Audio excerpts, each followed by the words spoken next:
The U.S. and Israeli war against Iran is well into its second week at this point. This is a major conflict that is embroiling the entire Middle East. It has brought the Gulf into it, the Near East, especially Lebanon and Israel. There have been attacks in Cyprus, as far as even Turkey, where a single ballistic missile was shot down as it was heading towards Turkey's Incirlik base. It has included alleged attacks in Azerbaijan, as well as other parts of the region, including Jordan and Iraq. This is a major war. I'm Borzu Deragahi. This is Badlands, a Substack newsletter and podcast. You can subscribe at borzu.substack.com. That's Borzou. To learn more about what Iran's strategy in this is, I spoke to Hamid Reza Azizi. He's a scholar at the German Institute for International and Security Affairs in Berlin. I've spoken to him for many years about Iran. I find him one of the smartest observers of what's going on inside the country. Hamid Reza, how well is Iran doing? Are they losing? Are its missile stocks getting depleted? Are the U.S. and Israeli airstrikes significantly diminishing Iran's capacity? Well, I think nobody within the Islamic Republic leadership has any illusion that this is a war they can win. The asymmetry between the military capabilities, and on that matter, of course, the intelligence and logistical capabilities of Iran compared with Israel and the United States is quite obvious. So what Iran is trying to do at this stage is to first not to lose, in the sense that the regime would survive, the country would not collapse into a civil strife or a partition along ethnic lines. And on the other hand, they are trying to, the main concentration is to force the adversaries to end this war. What is the Iranian strategy at this point? How has it shifted, if at all, since the conflict began? Why strike at the Gulf, Turkey, and Cyprus, for example? So if you look at the pattern of Iranian military engagements and the responses, it is all about imposing costs on Israel, but particularly on the United States, in order to change the calculations and in order to change the equation of the war. And on that, they rely a lot on what they believe are Donald Trump's considerations domestically with regard to how the markets will,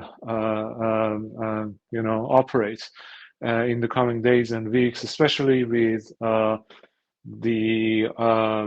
midterm elections ahead. So basically, everything that they are doing, from disrupting shipping in the Strait of Hormuz to targeting energy infrastructure around the Persian Gulf, is all about imposing costs on the United States, as I said, in order to change the calculations. And on that, it is important that for the Islamic Republic, in their calculations, it is the United States that's the main problem. It is the direct US involvement that has to be stopped. And afterwards, they can deal with Israel. They see themselves still, despite all the blows, as capable of maintaining at least fragile equilibrium with Israel. And that was also obvious, in the 12-day war. In that war as well, everything that they did was based on preventing kind of more extensive US involvement. And now that that kind of more extensive involvement has already happened, they want to stop that first, and then second, to once and for all show that military option is not on the table. So this is what they are doing at the moment. But of course, limitations are quite obvious, especially after 24 hours or so of the war, when Israel and the United States basically managed to secure air superiority over the Iranian skies. And now there is the so-called air corridor all the way from Israel to Iran, and it allows not only US and Israeli fighter jets, but also like reconnaissance and attack drones to operate. And this has become a big challenge for Iranian missile bases and launchers. These reconnaissance drones, for example, they operate everywhere, and it's becoming more and more challenging for Iran to bring out the launchers to launch missiles. For that reason, they have concentrated on targeting as much as those advanced reconnaissance drones as they can, knowing that there's a limited number of them that Israel has at its disposal. And at the same time, they are targeting the early warning and radar systems of the US missile systems around the Gulf, knowing that it operates as the first layer of defense for Israel, so that in their plan, in the best case scenario for them, they can in the coming days, operate with more freedom and also with more success rate in terms of their missile attacks once those radars and early warning systems are no longer there. Have you seen any evidence that command and control has broken down? Have you seen any evidence of coordination between the different mosaic elements? There is no indication of a breakdown in the command and control system. This decentralized command structure within the concept of so-called mosaic doctrine was quite intentional, and it was long in development. We know that it dates back to early 2000s, and around the time that the United States attacked. Basically, we had the US and the US-led campaign in Afghanistan and then in Iraq. So that was the time that the concerns actually in Iran over a potential war was rising. So they started putting in place some contingencies. And then after the 2009 Green Movement, there was another revolution because they thought that domestic unrest is also something that they need to factor into their calculations and their military security planning.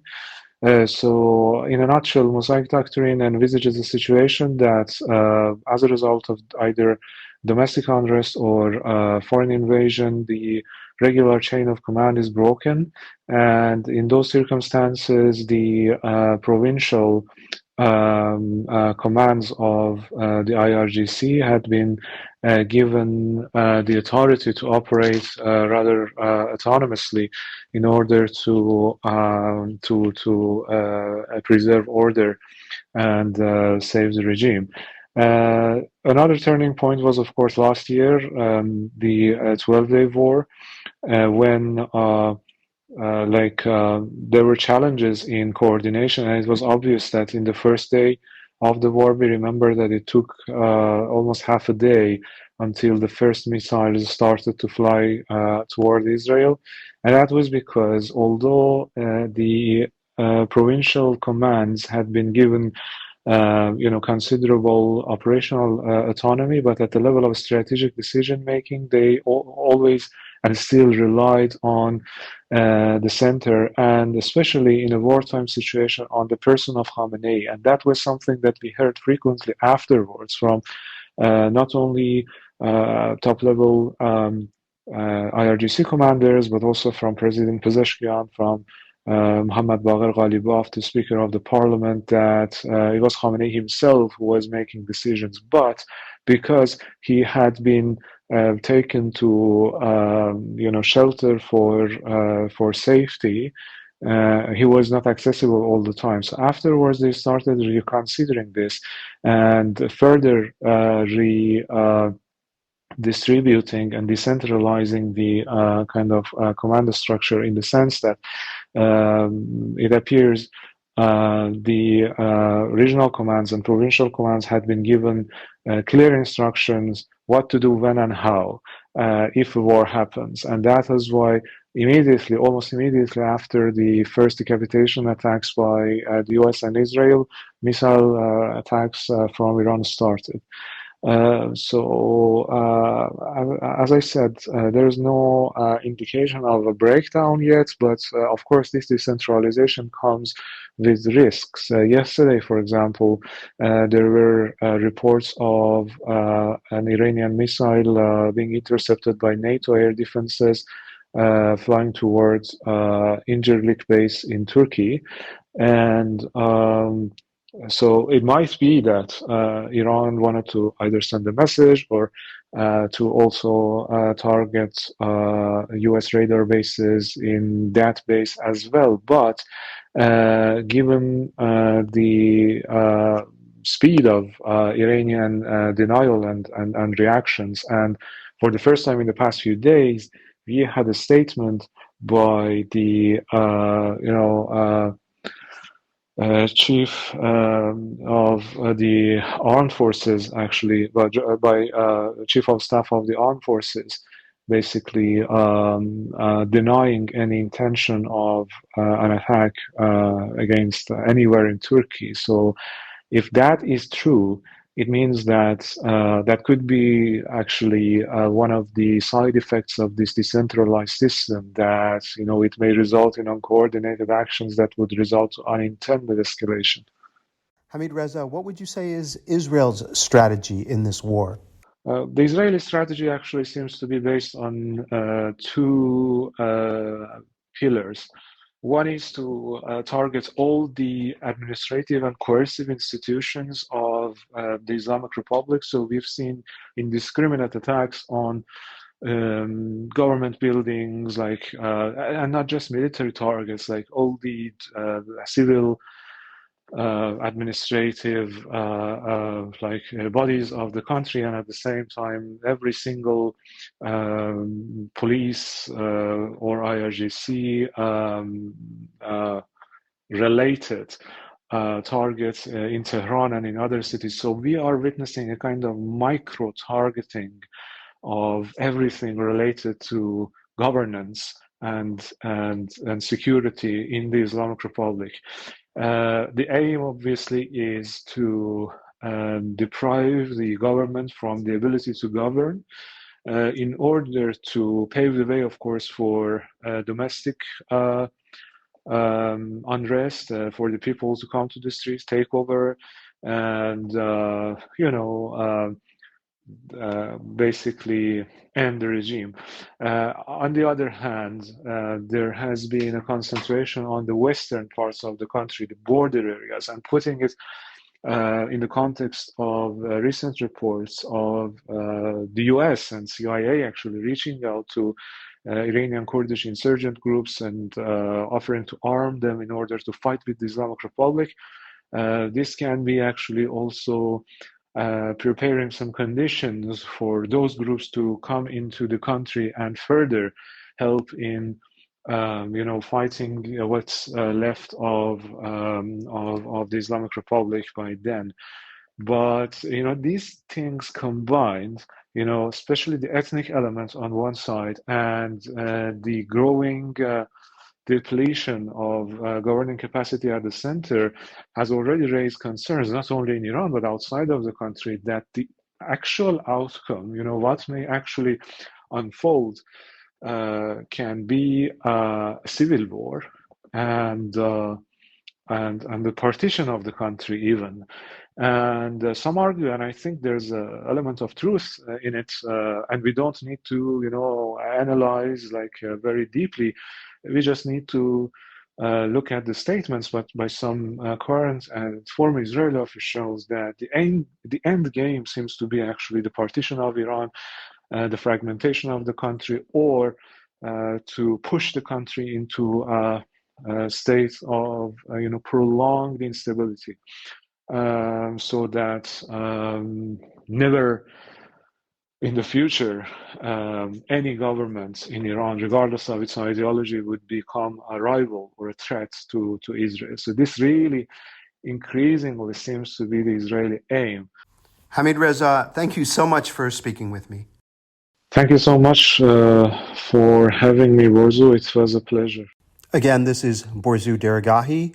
I'm a journalist, and you can subscribe to my Substack and get my newsletters, a lot of free content as well as some paid content at Borzou, BORZOU.substack.com. This has been Badlands.